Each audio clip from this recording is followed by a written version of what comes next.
It's beginning to look a lot like Christmas everywhere you go.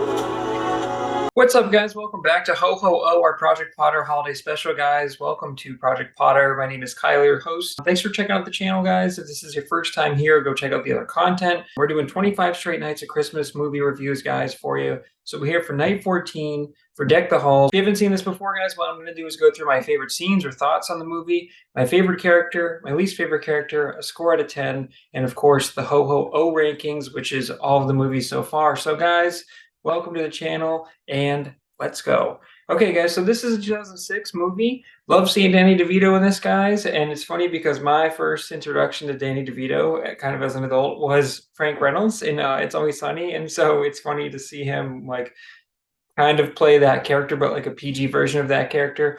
But Danny DeVito is great, man. And also, I now think of him as like the Penguin in Batman. The Batman review I did, so go check that out, guys. Another self plug there for From Wayne to Wonder, our Batman review. But this isn't about Batman, guys. This is about Christmas and Danny DeVito's obsession with putting up as many lights as possible because he wants his house to be seen from space.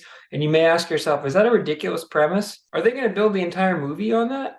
Yeah, they are. I will say, guys, though, watching this back to back after Christmas with the Cranks, this is like if Christmas with the Cranks was better casted and a little more fun, but still not quite great. And that's kind of how I felt watching this movie, where I had a much more enjoyable time watching this. That's not to say that I thought this was a masterpiece or a great Christmas movie or anything like that.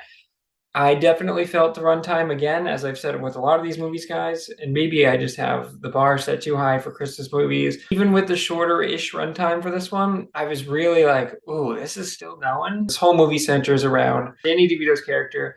I love lights. My obsession is lights. I'm a car salesman, but that's not really going to be a big part of the plot.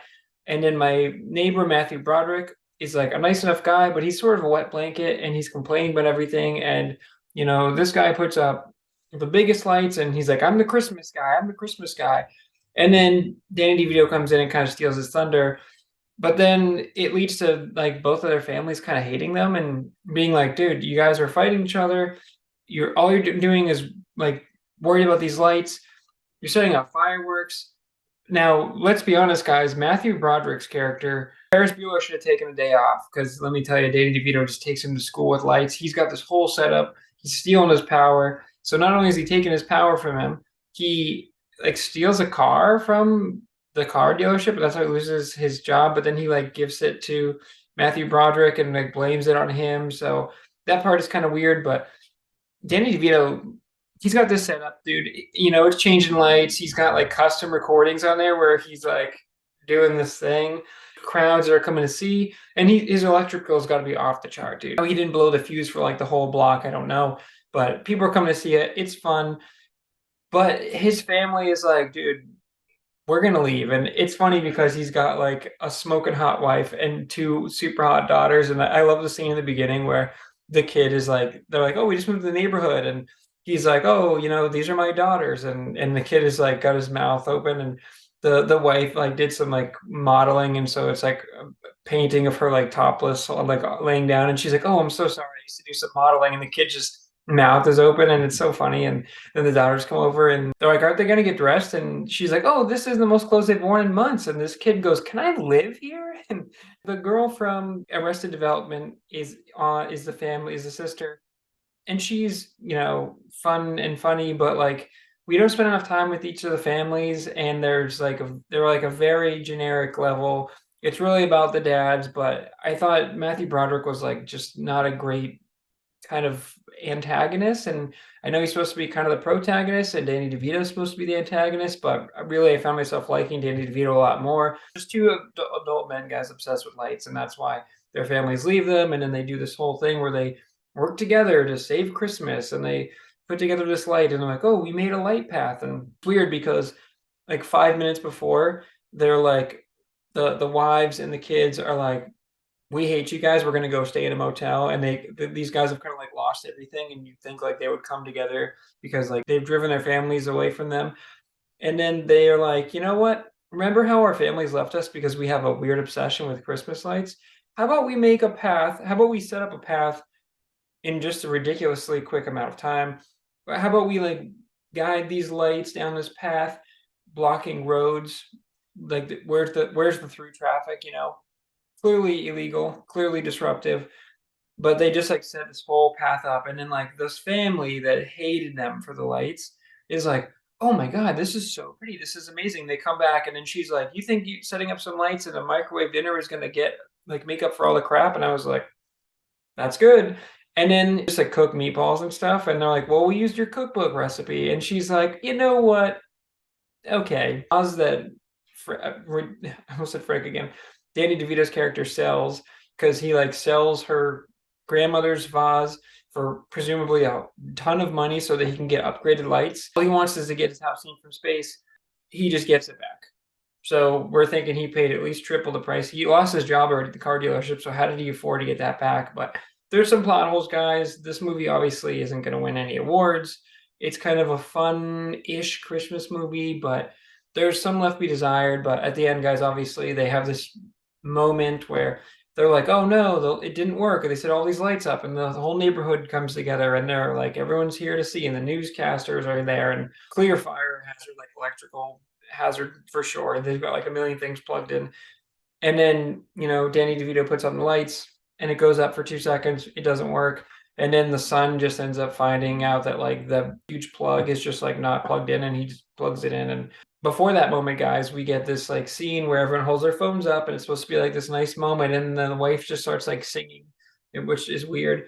But it's funny to see this because it's 2006 film. And so like no one's got iPhones, right? Like, so everyone's holding up like their flip phones and their Nokias, and there's like BlackBerry mentioned. So that was like a blast from the past. And this movie is like very dated in terms of that. So looking back, you're like, all right, it's fun to look back on it, but everyone's like got their different phones holding up with like the dimmest light, and now everyone's got like supercharged iPhones with crazy bright flashlights and everything. So interesting to see that, guys. But yeah, just a movie that wasn't terrible, but certainly is not going to win any awards and isn't a classic or anything like that. But I had a decent time with it. Hey guys, my favorite character, it's Christmas Frank Reynolds. They try to make him like be kind of a bad guy, and he's just not. And even though he like, steals a car, it's weird because his first day they're like, oh, go sell a car to this guy, and it's like the owner of the dealership or owner of the company. And then it's weird because Danny DeVito says like one thing, and then the guy's like, he does like this motion like no way, and they're all laughing at him. And then he comes in and he's like, money by the end of the day. And then the guy comes in and he's like, I just bought one of my own cars. And he's like, and I paid sticker price for it. But we never find out like why Danny DeVito is so good at selling things, and he doesn't really demonstrate that throughout the movie. And we don't know what he said, so that was kind of weird, something to left to be desired there. But I mean, Danny DeVito is so great, dude. He's funny. I don't want to say charming. He's definitely funny and he's charismatic.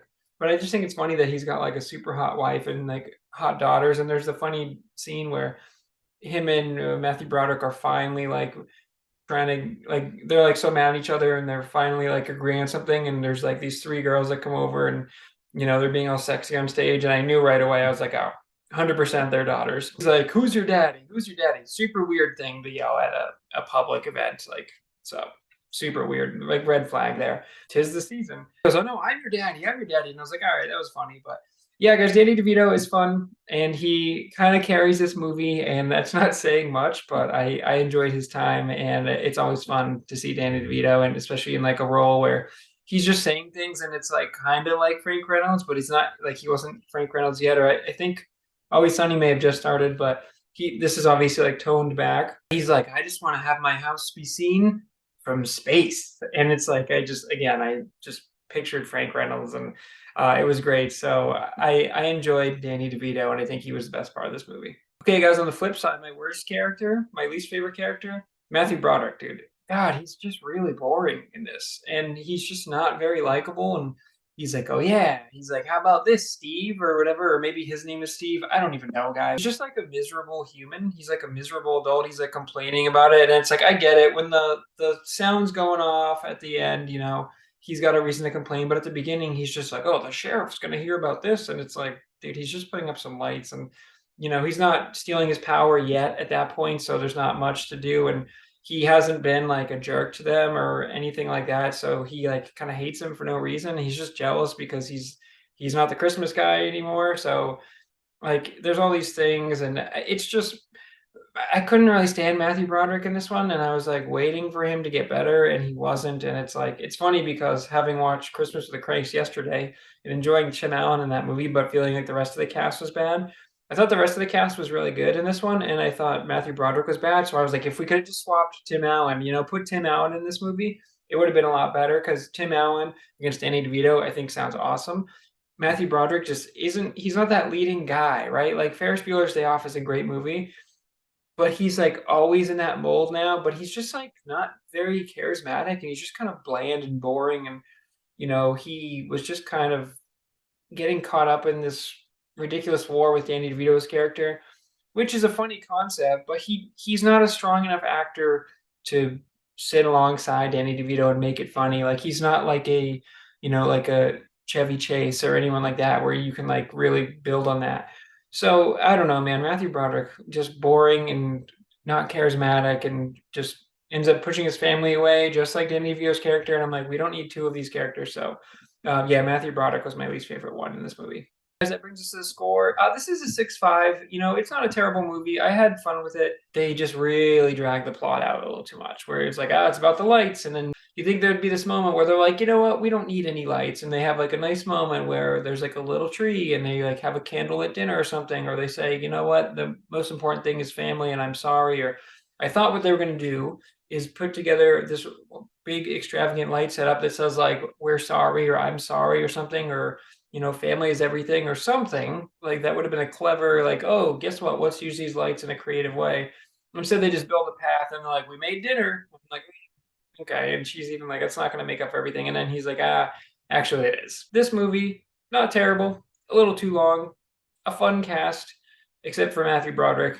And, I enjoyed it a lot more than Christmas with the Cranks, I'll tell you that much, but nothing I'm gonna rewatch. I'm good on the one-time watch here, guys. Didn't hate my time with it, but I certainly didn't love it. So it kind of goes right in that like almost not even middle of the pack, just like slightly below, but certainly not the worst thing I've ever seen.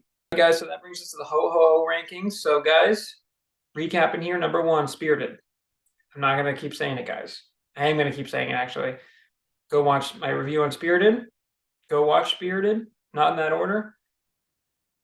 It's a 10 out of 10, guys. It's a real good movie. It's a good Christmas movie. And especially compared to the other ones that are on this list, guys, I'm starting to see like Spirited was really clever and fun. And I had my thoughts on that. Number 2, Home Alone, 9.9. Number 3, Rudolph the Red-Nosed Reindeer, 9.8. Number 4, Bad Santa at a 9.7. Number 5, The Night Before at an 8.6. Number 6, Just Friends at an 8.3. Number 7, How the Grinch Stole Christmas at an 8.2. Number 8, A Muppet Christmas Carol at a 7.4 with Michael Caine and Robert Cridge. Number 9, guys, Klaus at a 7.1. This one's going to go in at the new number 10, guys, right beneath Klaus, and then that's going to go right above the new number 11, which is The Polar Express at a 6.1. Then we have number 12, A Charlie Brown Christmas at a 5.7. Number 13, Christmas with the Cranks at a 5.3. And number 14, guys, A Christmas Story at 2.5. And that is how the Ho-Ho-O rankings shape out. All right, guys, that's another night in the books. Thanks for checking out Project Potter. Thanks for checking out Ho-Ho-O. And hope you guys are enjoying this. Hope you guys have had a fun time. I have enjoyed watching these every night. I am feeling a little bit of Christmas fatigue, Christmas movie fatigue, but I think we've also hit a couple of clunkers here in a row. This one a little bit better than Christmas with the Cranks. But I'm looking forward to, this was the first time I've seen this movie, so I'm looking forward to watching a couple more of these coming up, guys, I've never seen. And so I know we got some good ones in here. It's going to get better. I like seeing the Ho-Ho-O rankings now, and I get to really like sit down and think like, okay, where is this going? And we have a really, really strong top, and then there's kind of a solid second tier, and then there's a lot of garbage at the bottom, guys, but I like to see where the movies shape out. So hopefully you guys do too. Appreciate you stopping by. Like, comment, subscribe. Let me know what you guys think. And until next time, guys,